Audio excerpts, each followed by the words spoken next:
La caña cascada. Digan conmigo, la caña cascada. ¿Qué es eso? No sé, ahorita les explico. Vamos a aprender lo que la palabra de Dios nos enseña. Mateo 12, si quieren encontrar en su Biblia o si quieren acompañarnos en la pantalla. Si quieren compartir también la transmisión, hay 20 cosas que tengo que decir y se me olvidan. ¿Quieres compartir la transmisión? 10, 20 segundos, saca tu celular rápido, pan de vida, compartir. Gracias. Para adentro el celular otra vez. Amén. Ayer los chicos tuvieron un día muy padre, ¿no? Una tarde muy padre. No sé, jóvenes, ¿la pasaron bien?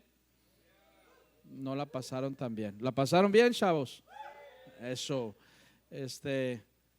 50, casi 60 jóvenes en una albercada, pasando un tiempo bien agradable en la familia de Dios. La caña cascada. Mateo 12 dice, el versículo 9 en adelante: pasando de allí vino a la sinagoga de ellos, y aquí había allí un hombre que tenía seca una mano. Y preguntaron a Jesús para poder acusarle: ¿es lícito sanar en el día de reposo? Él les dijo: ¿qué hombre habrá de ustedes que tenga una oveja, y si ésta cayere en un hoyo en día de reposo, no le eche la mano y la levante? Pues, ¿cuánto más vale un hombre que una oveja? Por consiguiente, es lícito hacer el bien en los días de reposo. Entonces dijo aquel hombre: extiende tu mano. Y él la extendió, y le fue restaurada sana como la otra. Y saliendo de allí, los fariseos tuvieron consejo contra Jesús para destruirle. Sabiendo esto, Jesús se apartó de ahí y le siguió mucha gente, y sanaba a todos. Y les encargaba rigurosamente que no le descubriesen, para que se cumpliese lo dicho por el profeta Isaías, cuando dijo: he aquí mi siervo, a quien he escogido, mi amado, en quien se agrada mi alma. Pondré mi espíritu sobre él, y a los gentiles anunciará juicio. No contenderá, ni voceará, ni nadie oirá en las calles su voz. La caña cascada no quebrará, y el pábilo que humea no apagará, hasta que saque a victoria el juicio, y en su nombre esperarán los gentiles. Amén. Digan conmigo, la caña cascada. Como ya hemos comentado en muchas ocasiones, la sinagoga era un lugar parecido a este, donde se reunían para aprender la palabra de Dios. Niños, adolescentes, jóvenes, adultos venían a leer y a discutir el Antiguo Testamento. Tener una sinagoga en la ciudad era un privilegio. Todos los que allí se reunían tenían que mantenerla funcional y tenían que mantenerla en funcionamiento. Era una responsabilidad. En la siguiente fotografía que están mirando en la pantalla, aparecen las ruinas de la sinagoga de Capernaum.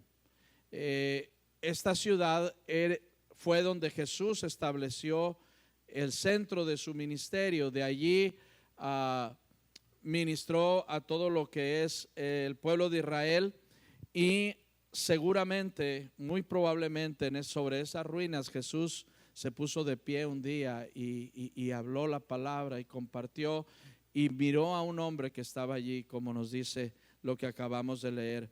Jesús acostumbraba a ir a las sinagogas dependiendo del lugar donde estuviera cada sábado. Las sinagogas eran tan importantes que se convirtieron en un centro social, no solamente de enseñanza y de adoración. Entonces Jesús, en medio de esas 100 o 200 personas que estaban allí, se fijó en un hombre que estaba allí, como nos dice la palabra, con un brazo imposibilitado, impedido. No lo podía mover, no lo podía usar para nada. Y eso nos da esperanza, gozo y regocijo. ¿Acaso no nos da gozo el saber que entre 100, 200, 300, 500, miles y millones de personas, Jesús se fijó en ti, Jesús se fijó en mí? Amén. Nos encontró y nos dio razón de sobra para vivir para Él. Este hombre tenía una discapacidad y eso fue lo que atrajo la atención de Jesús. No se nos dice cuál brazo tenía lisiado, posiblemente el derecho, el izquierdo. No sabemos por qué razón tampoco le había pasado eso. Pero podemos pensar que de niño sufrió una lastimadura y al ir pasando los días no pudieron arreglarle sus huesos, sus músculos, y poco a poco ese brazo se fue atrofiando hasta que quedó inmóvil, no lo podía mover. Iba creciendo y todos esos músculos y el brazo completo no creció junto con el resto de su cuerpo, se quedó pequeño. Por eso el evangelista expresa: había un hombre con la mano seca. Esa situación quizás le impedía trabajar con libertad y ganarse el sustento. La palabra no nos habla sobre el asunto a profundidad. Había personas que tenían situaciones similares y terminaban mendigando porque no podían trabajar, viviendo de la misericordia de la gente. Es muy posible que este hombre escondiera su brazo dentro de su humanidad.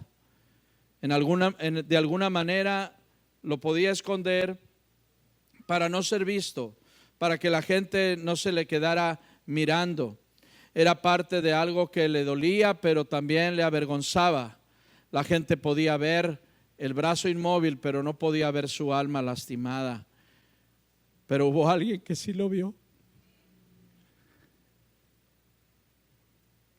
No sabemos cuántas personas pasarían por la sinagoga, no sabemos cuántos maestros, porque cada sábado se paraba un maestro y enseñaba las escrituras.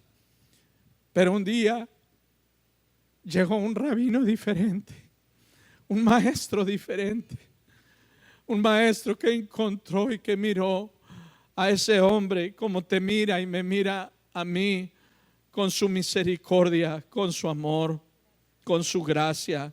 Amén. Una herida que debió haber quedado en el pasado se estacionó en ese hombre, se quedó permanente para siempre en su vida hasta ese momento. Un poco más adelante del relato, Mateo inserta un fragmento del profeta Isaías, del capítulo 40 al capítulo 54 de Isaías, que es el profeta más citado en el Nuevo Testamento. De esos capítulos se le conocen a esa sección, lo hemos dicho en otro momento, como los cantos del siervo. Son fragmentos donde él está expresando por inspiración divina que vendría un siervo de Dios que haría su voluntad, un siervo de Dios que se entregaría, que Dios lo llamaría para hacer su voluntad especial. Dice: yo llamé a mi escogido, en quien mi alma tiene contentamiento. No temas, porque yo estoy contigo, no desmayes, yo soy tu Dios que te esfuerzo, siempre te sustentaré, siempre te sostendré con la diestra de mi justicia. Si bien esas palabras están vigentes para ti, para mí, nos podemos apropiar de ellas. Entendemos que en Isaías 53, cuando llega como a un clímax de los cantos, diciendo en su último canto: ¿quién ha creído en nuestro anuncio? ¿Sobre quién se ha manifestado el brazo de Jehová? Subirá a mi siervo el renuevo, en el cual no hay parecer ni hermosura. Lo hemos de ver sin atractivo para que lo deseemos. Despreciado y desechado entre los hombres, varón de dolores, experimentado en quebranto, fue menospreciado y no lo estimamos. Y ahí podemos ver 700 años antes de que Jesús fuera colgado en la cruz, a ese hombre, a ese siervo sufriente, el Hijo de Dios, que vino a cumplir la voluntad de su Padre, para decirnos a ti y a mí: te amo y estoy dispuesto a todo por ti. Estoy dispuesto a lo que sea por conquistar tu corazón. Amén. Jesucristo es el protagonista de la Biblia. Jesucristo es el protagonista de la historia. Él es el héroe de héroes, es el redentor. y el dueño y el amo y Señor de este universo. Pondré mi espíritu sobre él, dijo Isaías, y lo repite Mateo. No contenderá ni alzará su voz. No obligará a nadie a que se convierta a él. ¿Sabes eso? El mensaje de Jesús no es un mensaje impositivo. Él no va a tomar a cualquiera de nosotros y nos va a obligar para que creamos en él. Su mensaje más bien es un llamado. Su mensaje es un clamor para que llegue a nuestro corazón, no tanto a nuestra mente, sino a nuestro corazón para conquistarnos.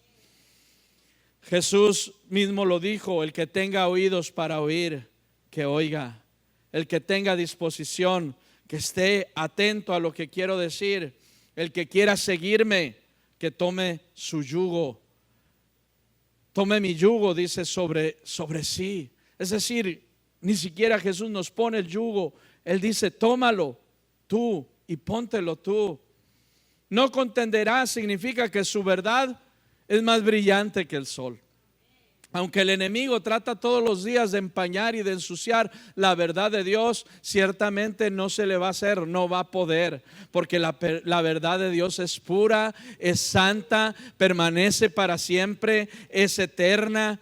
Como decíamos el domingo pasado, los filisteos hicieron todo lo posible por cegar y por ensuciar los pozos de Abraham, pero el mensaje de Dios es categórico, definitivo. La palabra de Él no puede ser revocada. Escrito está: Jehová es bueno, para siempre su misericordia y su verdad por todas las generaciones. Amén.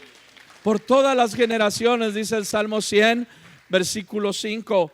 Pasaremos nosotros y vendrá otra si Cristo no viene, y otra generación y otra generación, y su verdad seguirá siendo la misma.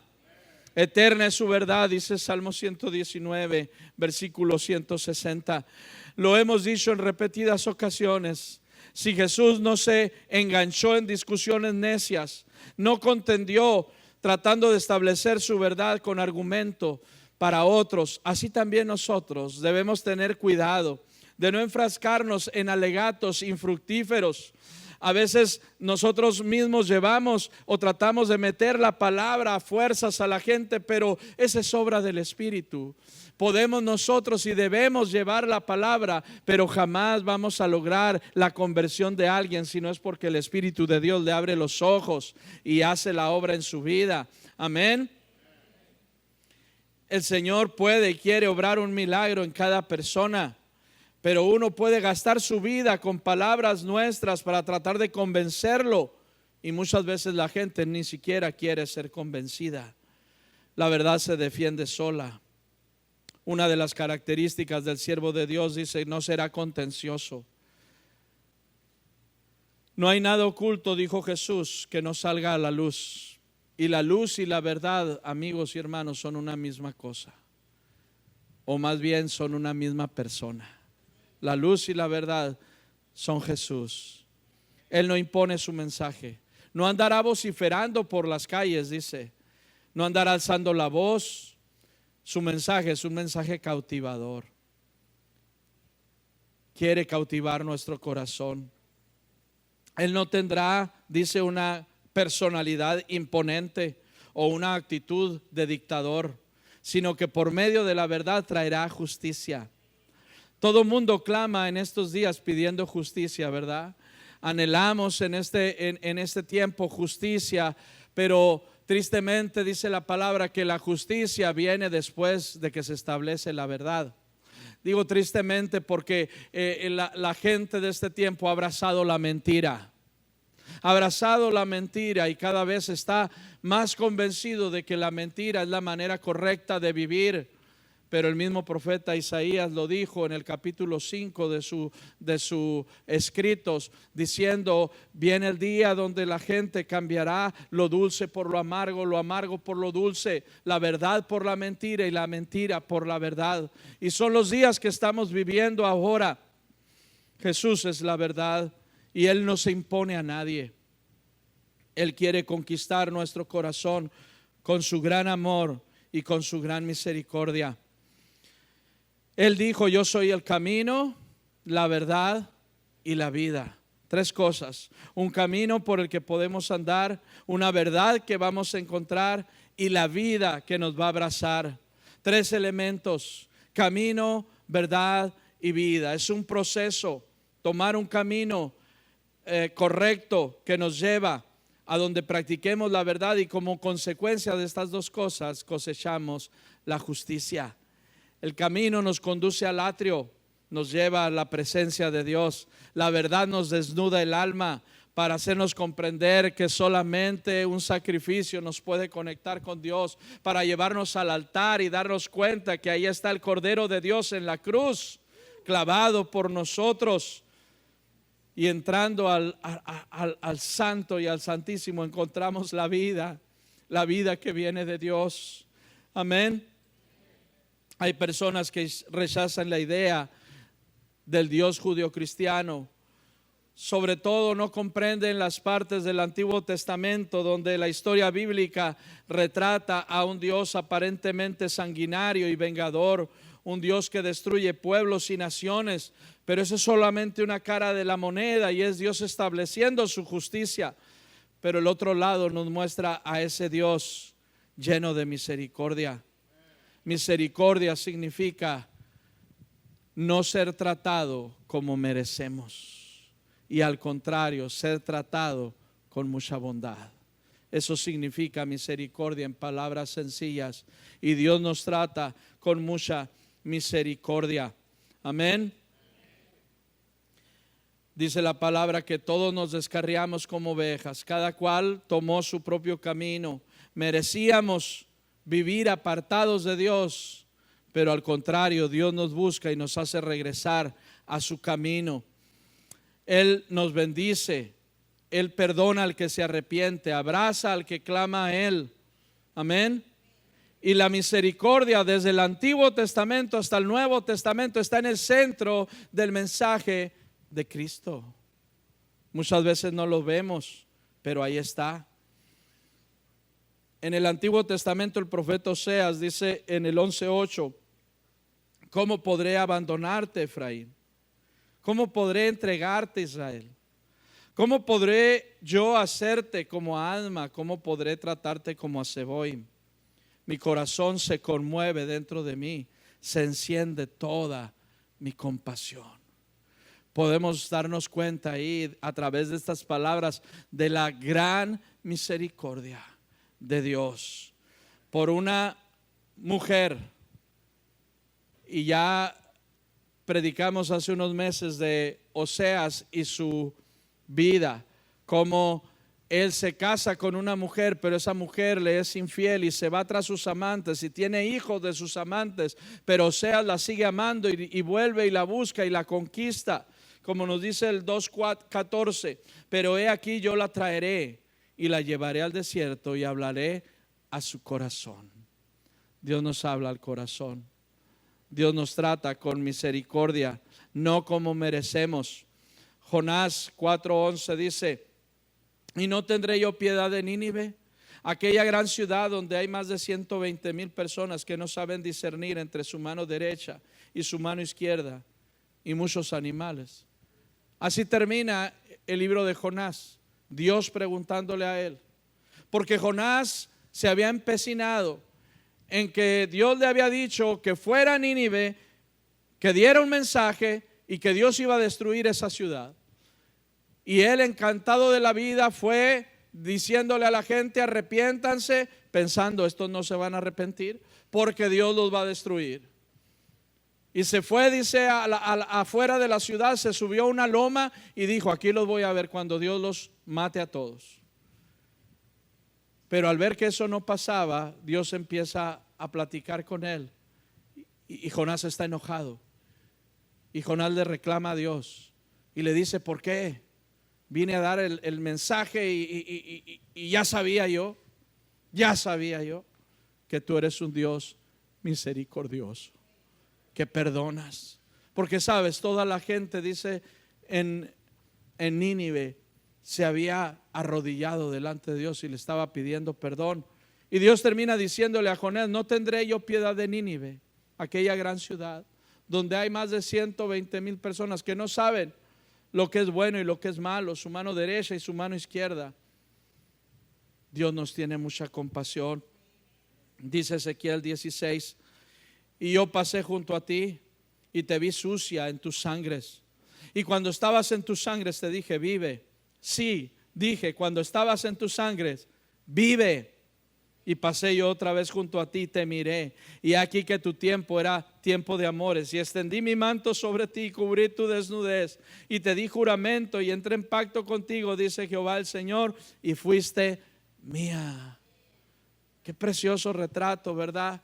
Cuando todos la habían rechazado, cuando todos la habían golpeado y estaba a la orilla del camino desangrándose, dice, allí te encontré, desangrándote en medio de un charco de sangre. Te miré, nadie te quería, todos te menospreciaron, pero yo te dije, vive y no mueras, sano tu alma y curo tu corazón para que vivas. Y eso es lo que Dios hace en nosotros también. Amén. La misericordia está en el centro del mensaje de Dios, desde Génesis hasta Apocalipsis, dice Efesios. Pero Dios, que es rico en misericordia, por su gran amor por nosotros, nos dio vida con Cristo, aun cuando estábamos muertos en pecados.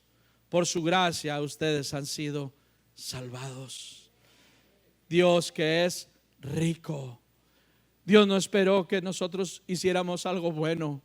Dios no esperó que nosotros mereciéramos su salvación. Él vino y murió y nos dijo, yo te amo y te regalo la salvación. Yo te amo y te abro las puertas del cielo y te abro mis brazos para que vengas a mí. Amén. Porque Él es rico en misericordia. Primero de Crónicas 28:11 en la versión Jubileo. Dice la palabra, y David dio a Salomón, su hijo, los planes del pórtico y de sus casas y de sus despensas y de sus salas y de sus recámaras de adentro y del lugar del cofre con el asiento de la misericordia. El arca del pacto, donde estaban los querubines sobre ella en una tapadera, era el asiento de la misericordia. ¿Por qué?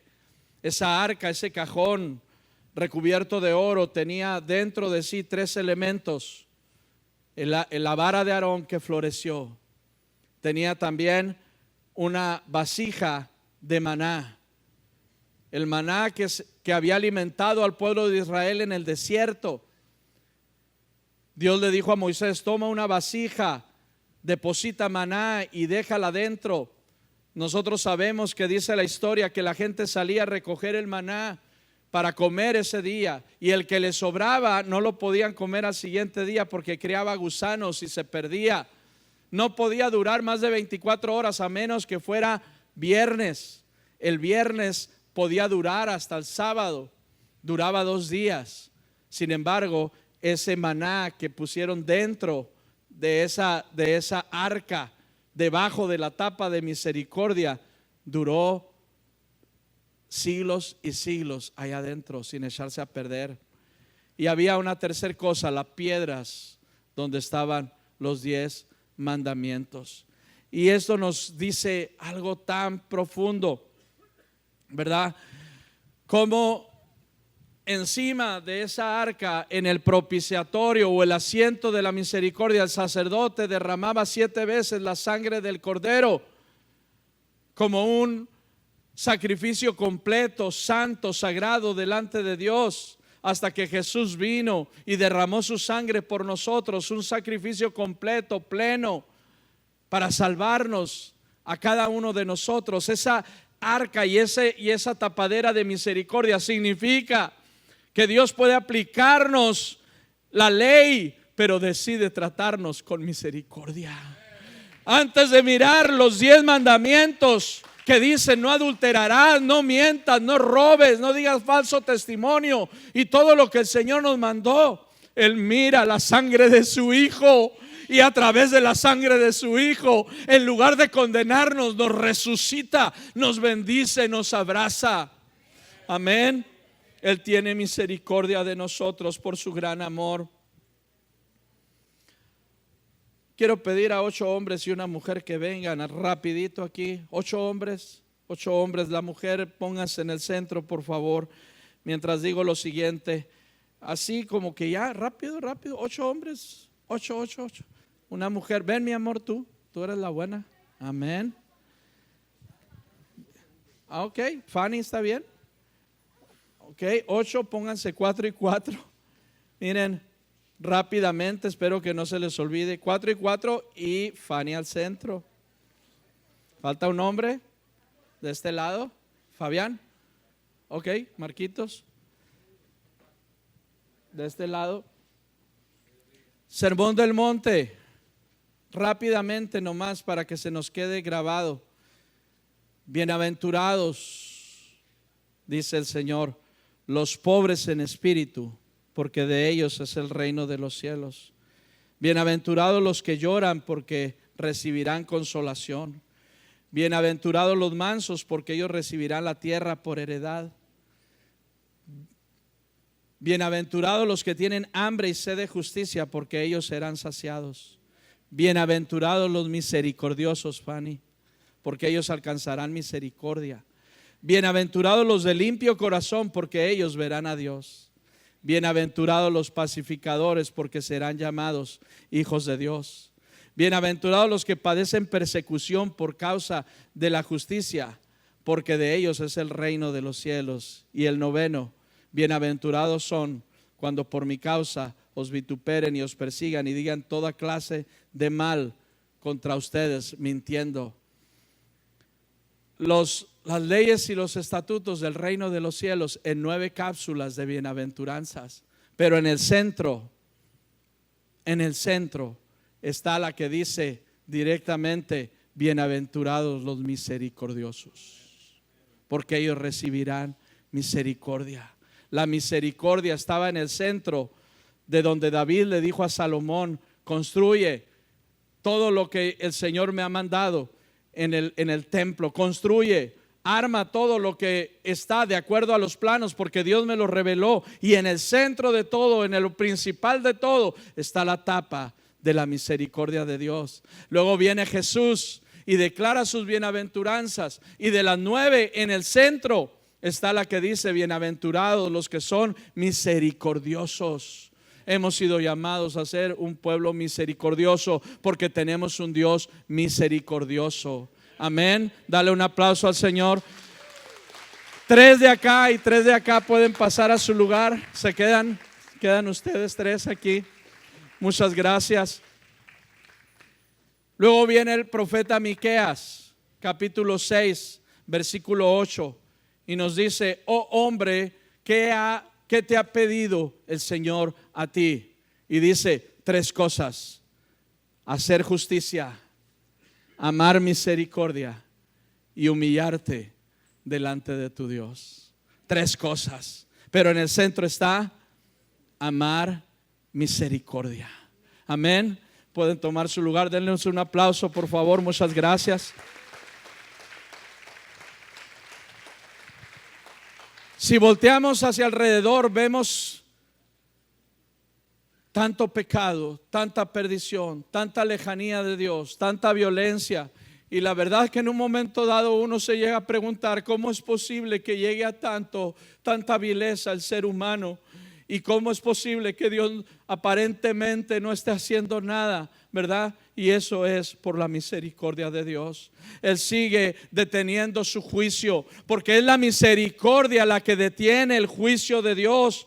Y no nos trata como merecemos. No nos trata como merecemos, sino con bondad, con gracia. Amén. Por eso, si hay una frase que se repite en el Antiguo Testamento, es esta: glorificad a Jehová, porque su misericordia es para siempre. Es para siempre. Ese era el canto de los levitas. Ese era el clamor de la nación completa. La misericordia de Dios permanece para siempre. Tenemos un Dios que nos ama con amor eterno. Mucha gente no puede comprender cómo es, decíamos ahorita, que ese Dios que aparentemente aparece de cierta manera tendría que ser el Dios digno de que le adoremos. Volvemos a Mateo, porque más adelante allí Mateo nos dice lo que fue dicho por el profeta Isaías cuando dijo: no quebrará la caña cascada. No quebrará la caña cascada. En la antigüedad las cañas se usaban para construir, mucho más que hoy. Hoy aún en las comunidades rurales podemos encontrar techos, sobre todo, que están construidos en base de caña, o lo que le llamamos en Sonora carrizo. Es una caña que crece junto a los ríos y desarrolla cierta altura, es cortada, se pone a secar, es hueca por dentro, tiene cierta flexibilidad, pero es vertical y es dura. Y así puede ser utilizada para formar estructuras, sobre todo en los techos. Y antes de utilizarla, las personas veían si tenía alguna inconsistencia esa caña. La revisaban por un lado y por el otro, de arriba abajo, y si encontraban que tenía por ahí alguna rajadura, alguna lastimadura, entonces no la podían utilizar. ¿Y qué tenían que hacer? Lo que hacían era quebrarla y echarla en el fuego, porque no podía ser utilizada. A eso se le llamaba caña cascada. Caña cascada. Aquel hombre con la mano seca era una caña cascada. Estaba marginado de la comunidad, pero gloria a Dios, porque lo que el hombre considera inservible, Dios lo considera material para poner su gloria. Amén. Porque así es Él. Así es Dios. Él mira al lastimado, al marginado, al rechazado, y lo llama. Dice la palabra que lo levanta del muladar y lo sienta con los príncipes de su pueblo.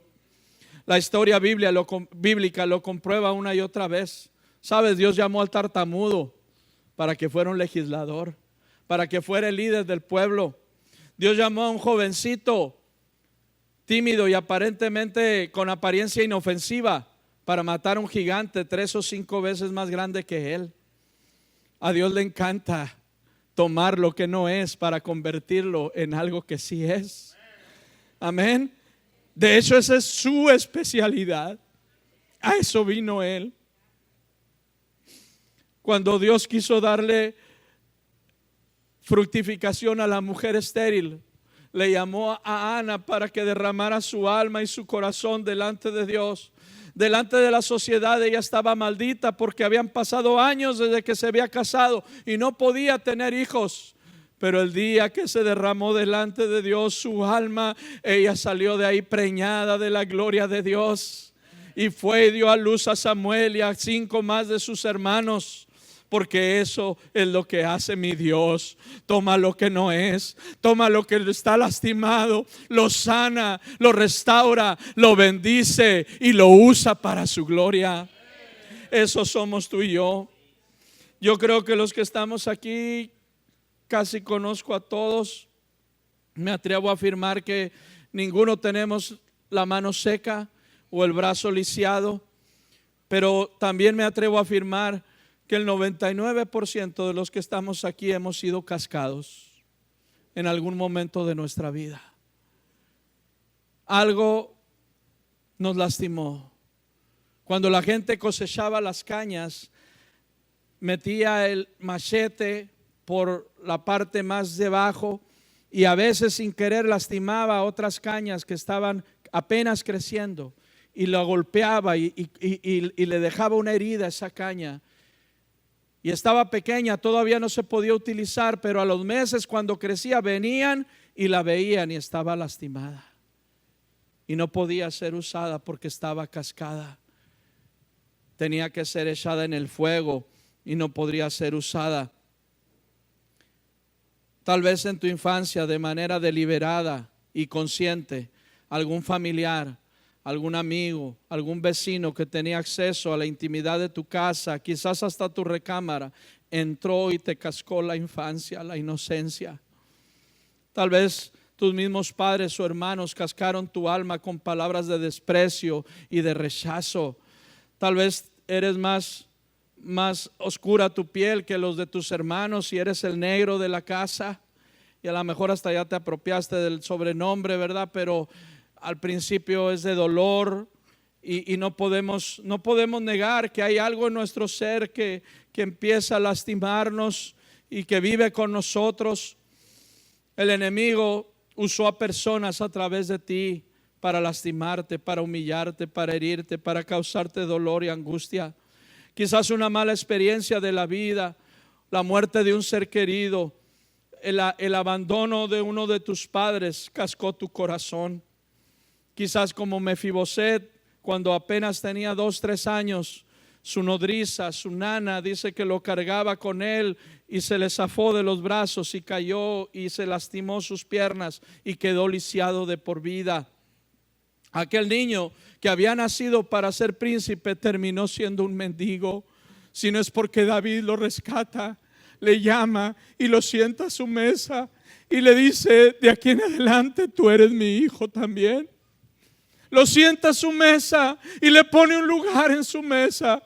Y aquel joven que estaba lisiado, que en la tradición de los reyes antiguos, nadie que estuviera tuerto, nadie que estuviera ciego, nadie que estuviera sordo, nadie que tuviera algún defecto o problema físico podía llegar siquiera delante de un rey. Pero David, entendiendo la misericordia de Dios, adoptó a Mefiboset por amor y por misericordia. Y sus piernas estaban empequeñecidas, pero había un manto sobre esas piernas que los cubría, un manto de misericordia que lo hacía sentarse en la mesa del rey. Amén. Nosotros nacimos para ser príncipes, pero algo ocurrió en nuestro caminar. Algo pasó que nos marginó, que nos lastimó. El enemigo aprovechó y nos lanzó a un lado y nos hizo vivir vidas que no obedecían a Dios, que no honraban a Dios.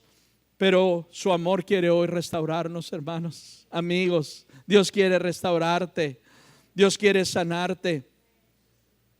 Sabes, en nuestras acciones, en nuestra manera de ser, en nuestro carácter, se nota si estamos cascados. Porque quizás alguien podría estar pensando: ay, qué mala onda que no vino fulano, ¿verdad? Ese está bien cascado. Pero esto es para cada uno de nosotros. Sí, todos tenemos algo de lo que voy a enumerar, ¿verdad?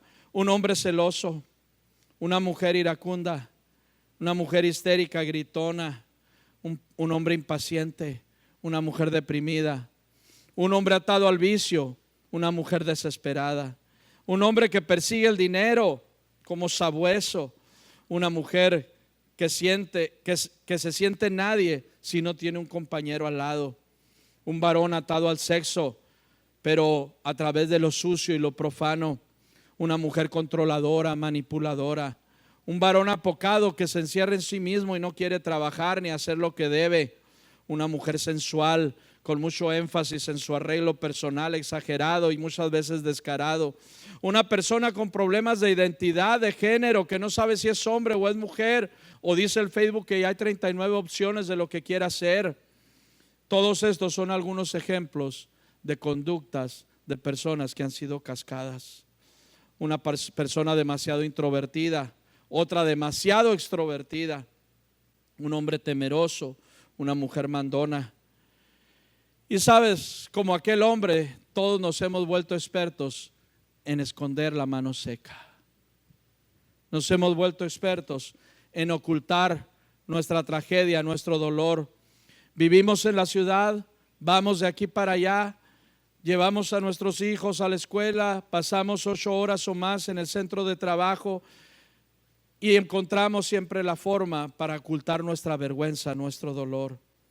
La Biblia dice, ¿sabes? La Biblia dice que lo contrario a la belleza no es la fealdad. Dice que lo contrario a la belleza es la vergüenza. Y nos lo dice Isaías también en el 3:24. Si lo podemos leer, dice: en lugar de olor a dulce perfume apestará. Usará una soga como faja y su elegante cabello se le caerá. Usará tela áspera en lugar de vestidos costosos, y la vergüenza reemplazará ¿qué? Su belleza. La vergüenza de nuestra alma es la que hace que una persona tenga un aspecto nada agradable. Lo más tremendo de esto es que muchas personas vivimos lastimados, pero nos hemos acostumbrado a ello y ya no lo vemos. Ya no lo vemos. Si no, fíjense en su casa. Algunos de nosotros tenemos una telaraña con una araña ahí en una esquina. Pero como tiene tanto tiempo, ya es nuestra amiga la araña, ¿verdad? Ya la saludamos y ella extiende sus 8 brazos para saludarnos. Porque en algún momento sí la veíamos y nos parecía molesto y agarrábamos la escoba, la barríamos, la limpiábamos, pero volvía otra vez y llegó un momento en el que aquello ya se vuelve amigo. Esa mancha en la casa, hasta cuando la llegamos a pintar decimos: algo falta aquí. Nos dan ganas de volver a manchar la pared. ¿Por qué? Porque nos acostumbramos. El matrimonio es la gran idea de Dios para sacar de nosotros algo que se llama egoísmo. ¿Sabías? El matrimonio es la gran idea de Dios para sacar de dentro de nosotros algo que se llama egoísmo. Por 20 o 30 años, o los que tú estuviste soltero, viviste solo o viviste a tus expensas, a tus maneras. Te criaste con padres y con hermanos quizás, pero hiciste básicamente lo que te dio la gana y comiste lo que te dio la gana, sobre todo si tenías una mamá como la mía que te consentía, ¿verdad?, en todo lo que querías. Pero ahora te casaste y resulta que a tu esposa no le gusta así como a ti te gusta, y cocina de una manera diferente, y resulta que no le gustan ciertas maneras. A ti te gusta taparte hasta arriba y a ella le gusta estar destapada, y cosas diferentes así, ¿verdad? Porque Dios quiere sacarnos el egoísmo de adentro. Sí, es la gran idea de Dios. Y cuando vivimos juntos con otra persona nos damos cuenta que hay muchas cosas que chocamos. Hay muchas costumbres que traemos que nosotros pensábamos que estaba bien, pero resulta que no está bien. De pronto decimos: válgame, si los platos sucios nomás tienen como 3 días ahí, y mi esposa está enojada porque hay 3 días. Bien podían haber durado 4, ¿verdad? 5, porque quizás nos creamos en una casa donde los platos sucios duraban 4 o 5 días sucios ahí y pensamos que era normal. Pero resulta que te casaste con una esposa como mi esposa, que es súper limpia y súper dedicada, y resulta que no es normal tirar la ropa por todos lados. No es normal dejar los zapatos en cuanto entras, ¿verdad? Y ir siguiendo el rastro, ¿verdad? Como lo hacía mi esposa conmigo al principio. Ella decía: ya llegó David, porque aquí está un zapato, aquí está un calcetín, aquí está esto, aquí está, ¿verdad? Y hasta que llegaba a la recámara y ahí estaba yo a gusto, ¿verdad? Pero llegó el momento en el que se acabaron esas cosas, porque no es normal ni es correcto. Lo hacíamos en nuestra vida de solteros, y Dios es el que detecta lo que está bien y lo que está mal en nosotros, pero muchas veces nosotros no nos damos cuenta. Hemos cargado todo eso en nuestra vida. Amén. Qué tremendo que hemos sido lastimados y no nos damos cuenta. Otras cosas aquí, ¿verdad? Hay personas a las que les tienes que hablar con mucho cuidado, porque si no se ofenden, se encienden. Cañas cascadas. El que hace berrinches, caña cascada. El que siempre quiere estar solo, caña cascada. El que siempre quiere estar acompañado, caña cascada. ¿Sí? El que fue abandonado, el que le gusta llamar la atención, el que siempre es hostil, el que nunca hace caso, caña cascada. Hay algo en nuestra vida, hay algo. No nacimos rebeldes, no nacimos hostiles. Algo nos cascó la existencia. Amén. Y luego dice, no apagará el pábilo que humea. ¿Qué es eso? También había lámparas de aceite y el pábilo era la mecha. Vamos a poner la lámpara, por favor. El pábilo era la mecha. La pieza de tela que se encendía, que absorbe el aceite para ser consumido y se enciende por fuera. Y ese pábilo o esa mecha, cuando el aceite se seca, cuando el aceite se termina, poco a poco se va secando. Se mantiene ardiendo por un tiempo hasta que por fin se acaba el aceite que tenía absorbido y entonces se apaga, pero queda el humo. Ese humo no puede estar dentro de una casa porque es molesto, es incómodo, es venenoso. No puede estar, no debe estar. El pábilo que humea no es otra cosa y nos habla de las personas que se les acaba la energía, la motivación, que se les acaban las ganas, que ya no tienen fuerzas. Hay matrimonios quizás esta mañana aquí que me están escuchando que están humeando, que están en el último momento quizás y Dios no quiera que lleguen a tristes consecuencias. Pero te tengo noticias, Jesús ha llegado a la sinagoga. Jesús ha llegado y dice la palabra, Él no quebrará la caña cascada, ni apagará el pábilo que humea, sino que Él pondrá aceite sobre esa lámpara, dentro de esa lámpara, y Él sanará esa caña cascada. ¿Sabes? Él es el único que lo puede hacer. Con el perdón de los preciosos médicos que tenemos aquí sentados, no hay médico que pueda sanar el alma como solamente Él lo puede hacer. No hay nadie que pueda sanar nuestro corazón. Lo que haya pasado, lo que haya ocurrido, lo que hayas vivido, te acuerdes o no,